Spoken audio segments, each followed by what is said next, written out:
Cirebon apa ya? Iya, Cirebon Yang itu. siapa itu? Vina. Vina itu. Itu kan dari, ya mohon maaf karena kurangnya pendidikan akhlak dari kecil.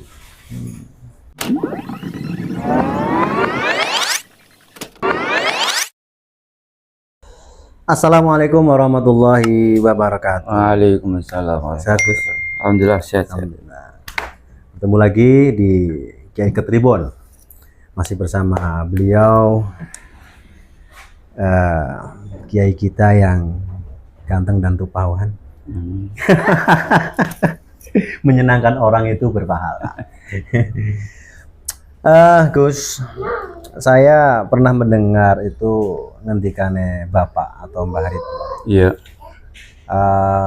tentang bagaimana santrinya kalau sudah menjadi kiai jangan menjadi kiai yang kapok. Itu gimana, Gus? Betul sekali, itu sebetulnya pesan dari guru beliau, yaitu Mbah Ahmad Sarang. Mbah Ahmad Sarang. Ketika beliau mau pulang dari pondok, itu beliau dikasih pesan oleh gurunya itu Mbah Ahmad itu, pemawanti ojo dadi kiai kapok. Jangan menjadi kiai kapok. Ya, kiai kapok pripun, Mbah? Lah yo kiai tapi kok anake ora padha dipondokke. Kula berarti lah ngapono awake dhewe dari kiai. Tidak ada penerus. Iya. Kemudian oleh Bapak di lingkupnya diperluas lagi. Termasuk Bapak tahu ojo dari santri kapok. Itu dari dawuhnya gurunya Mbah Ridwan. Iya, jadi santri kapok. Artinya santri yo anak yo nyantri ngaji. Artinya ini berarti peran orang tua terhadap pendidikan anak itu benar-benar penting sekali, Gus. Yo penting sekali. Orang tua itu kan madrasah pertama. Madrasah pertama. Sebelum PAUD, sebelum TK ya orang tua ya madrasah pertama. Sebagai contoh suri tauladan untuk anak-anaknya. Kalau apa itu, Gus? Tamu tadi udah. Oh, itu ayam nyanteng namanya. Ya contohnya orang yang nggak punya adab itu. Makhluk yang tidak punya adab itu pitik. Ya, jadi peran orang tua sangat penting sekali karena kebanyakan orang tua begini, Gus. Kepengen anaknya soleh, kepengen anaknya pinter ngaji, kepengen anaknya sregep jamaah, hanya perintah tok itu terjadi, Gus. Mangsane bocah ngaji, betul orang tua itu perintah pada ngaji, pada maring langgar, tapi dheweke ora Jargoni. nah itu. Iya. Tapi masih mending ya, Gus, masih perintah. Makanya iya masih mending. Makanya ada yang mengatakan orang tua itu kan fotokopi. Kalau fotokopi SIM A, keluarnya SIM A apa SIM C? SIM A dong. SIM A. Paling-paling ya nggak foto mau dan bodol yang blobor lah ya. Jadi kalau kita nyuruh sholat ya kita sendiri sholat, tentunya orang tuanya sholat. Jangan nyuruh anaknya sholat tapi dia nggak sholat. Nyuruh anaknya ngaji, dia sendiri nggak pernah ngaji. Atau malah sama sekali sekarang banyak orang tua nggak bisa baca Quran tapi kepengen anaknya kok bisa baca Quran. Ini gimana, Gus? Ya kalau itu bagus. Tapi dianya sendiri tidak mencontohkan. Ya mencontohkan, dia harus belajar juga. Belajar juga. Jangan mentang-mentang udah tua terus putus asa nggak mau belajar kan. Itu yang terjadi. Padahal kalau kita lihat Syekh Ibnu Hajar itu kan belajar ceritanya sudah usia 80 tahun. Dia belajar Ibnu Hajar Al-Asqalani. Wallahu alam. Itu saya ingatnya saya Ibnu Hajar itu. Apal ayatnya apal Asqalani. Saya kurang tahu. Yang jelas dia belajar sudah waktu usia sepuh lah. Sudah sepuh.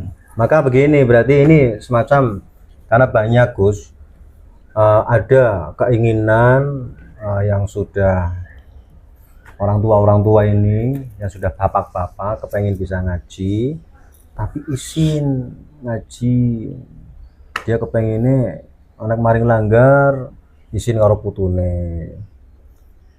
Nah, makanya kepengennya pada ngajinya privat gitu, Gus. Ya nggak apa-apa, bagus juga. Jadi jangan putus semangat, Gus. Iya, cuma sama. Saya pernah itu ada purnawirawan, dia sudah purna dari tentara. Ya, karena dia tentara, otomatis kan orang terpandang di situlah. Akhirnya ketika dia sudah purna tugas, didaulat jadi takmir. Karena terpandang. Karena terpandang. Nah, ternyata dia sendiri merasa bahwa bacaan Qurannya kurang bagus. Akhirnya ngaji ke sini. Ngaji ke sini.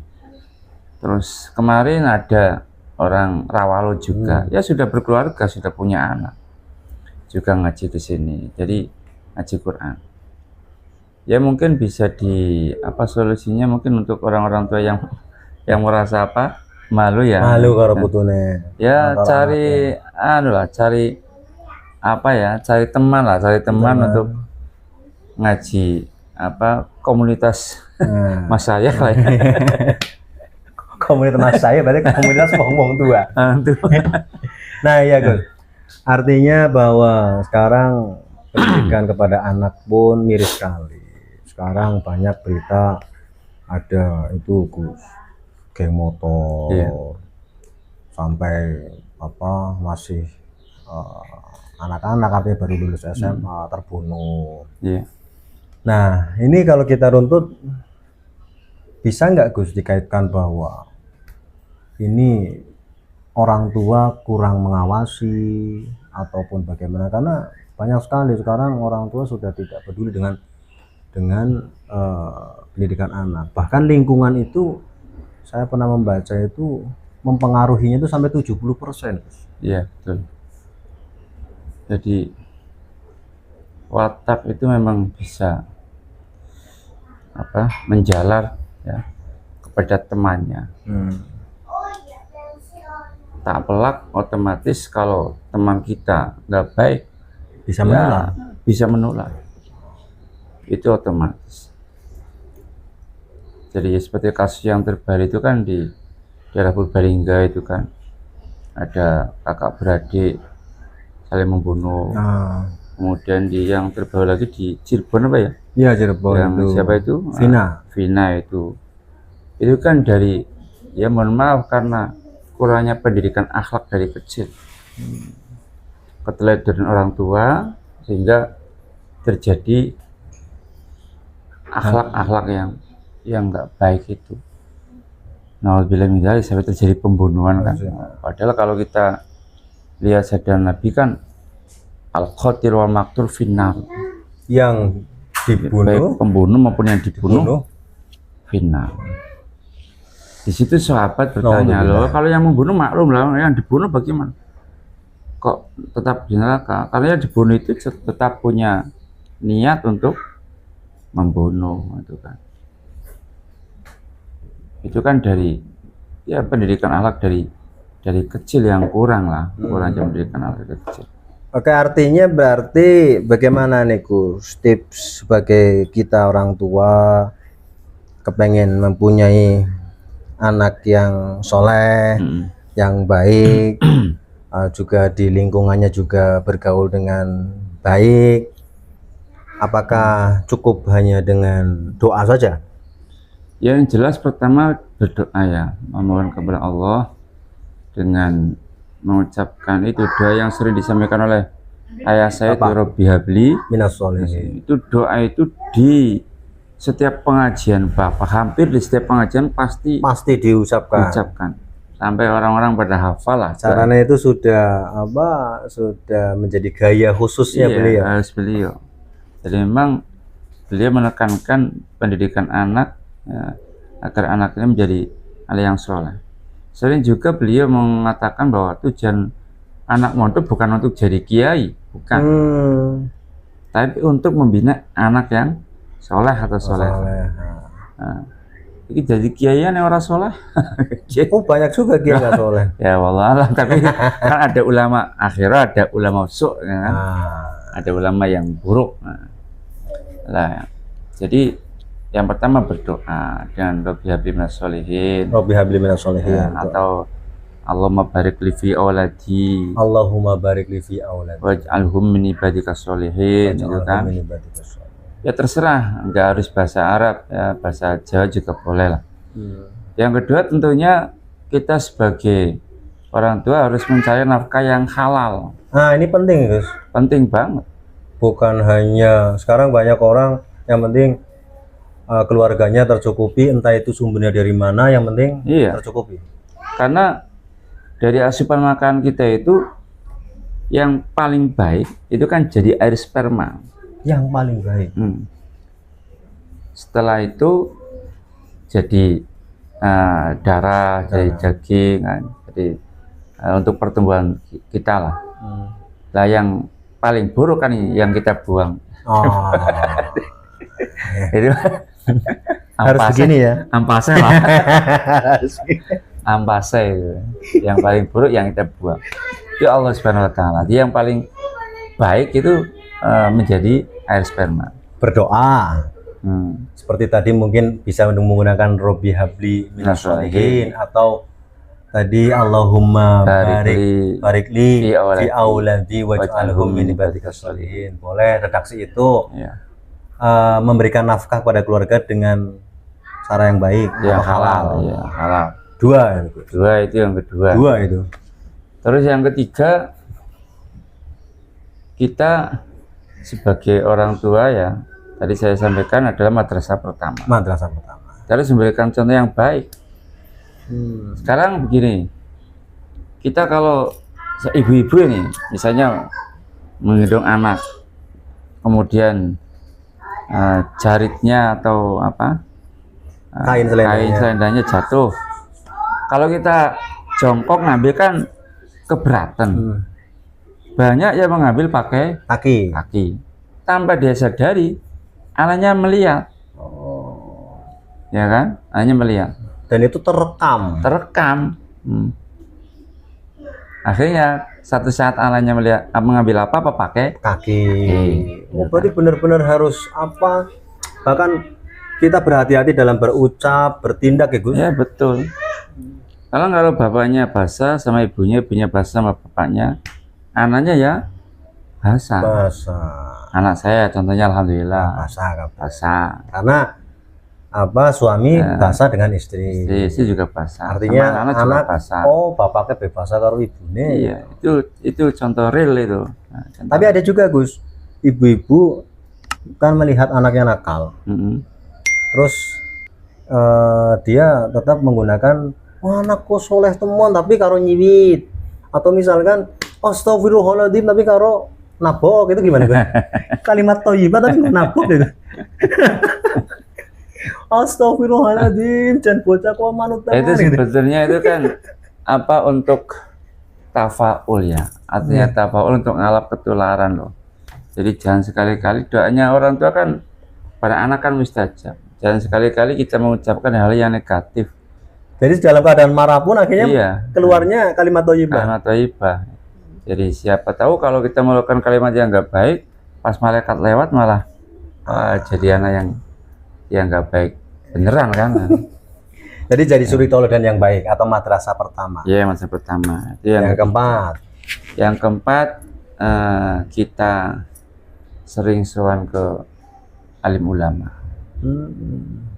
Sering sowan ke alim ulama. Itu salah satu cara untuk apa, biar anak kita juga soleh-soleh.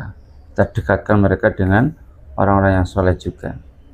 Atau begini Gus, saya pernah mendengar bahwa kadang kalau ada tamu ke rumah, itu anaknya juga suruh salim gitu, itu juga termasuk. Iya. Atau berarti kalau kita kalau kita ke tempat kiai atau ulama itu lebih baik anak kita dibawa Gus? Dibawa, diajak. Diajak. Saya ingat dulu itu ketika saya kecil lah, sering diajak bapak sowan ke guru-guru beliau, sering. masuk di Cirebon, di Sarang, Sarang itu nambah sering keberkahan. nambah berkah. Terus sering begitu mau pulang minta doa, didoakan sama Iya, kiainya. Itu sering sekali saya ingat ya. Itu soal berarti 4 hal itu masih ada lagi ya Pak Gus? Ya itu yang pokok. Yang pokok. Yang pokok. Yang selain itu ya banyak sekali lah. Antara lain misalnya kalau ada tamu, sisa dari tamu itu berkah itu. Oh berkah Gus? Berkah. Berkah itu. Dulu sering ketika ya masih kecil saya ingat ketika ada tamu, apalagi tamunya kiai atau habaib itu kan, oleh bapak pasti suruh habiskan. Yang paling saya ingat dari almarhum bapak itu kalau di setiap acara, karena saya pernah satu kali ikut acara beliau dan disuruh membakar buhur Gus untuk wangi-wangian. Nah pada saat selesai acara beliau dahar itu selalu menggunakan tangan dan bersih sekali Gus, tanpa tersisa satu nasi. Dan bahkan nun sewu, kalau orang melihat nun sewu kan artinya kayak semacam apa nggak baik lah, tapi itu bener dikumbah itu sambil diminum. Ya betul, itu memang bapak itu nggak pernah makan pakai sendok, nggak pernah, jadi pakai tangan. Dan menghargai satu nasi pun saya pikir benar-benar habis itu. Sekarang kan banyak jangan meremehkan satu butir nasi. Satu butir nasi kalau yang seperti itu 100 orang 100 butir. Padahal kalau kita makan misalnya sisa 5 butir kali 100 orang berapa? Nah ini berarti kalau makan harus habis.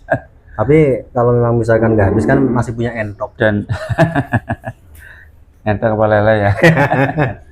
Dan itu keberkahan kan itu kita nggak tahu di mana letaknya, gitu kan. Siapa tahu yang di akhir itu yang berkah. Yang berkah. Dan Bapak sering bilang kalau tangan ini ada zat-zat yang membantu pencernaan kita. Maka jadi, betul kesunahan Rasulullah menggunakan. Iya. Misalnya kalau nasi kita ambil senggol pakai tangan kan cepat bau itu, cepat basi kan. Itu lebih mudah dicerna. Otomatis membantu pencernaan ini. Pembusukan. Itu sering digaungkan oleh Bapak seperti itu. Berarti apa? Dan sama sekali Bapak itu jenengan belum pernah melihat pakai sendok. Belum pernah. Pernah suatu ketika Bapak cerita itu pengajian di Tegal. Itu ketika beliau makan ada seorang Habib sepuh itu ngawasi terus. Bapak makan itu diawasi terus. Dari awal sampai selesai. Sampai piring betul-betul bersih. Nah setelah itu Habibnya bilang, Yai, cara makan sampai ini, cara makan yang dibenci oleh iblis. Begitu Habib itu mengatakan. Cara makan sampai bersih itu dibenci oleh iblis, kata Habib itu. Cara makan seperti ini nih, cara makan yang paling dibenci oleh iblis. Jawabannya Bapak gimana?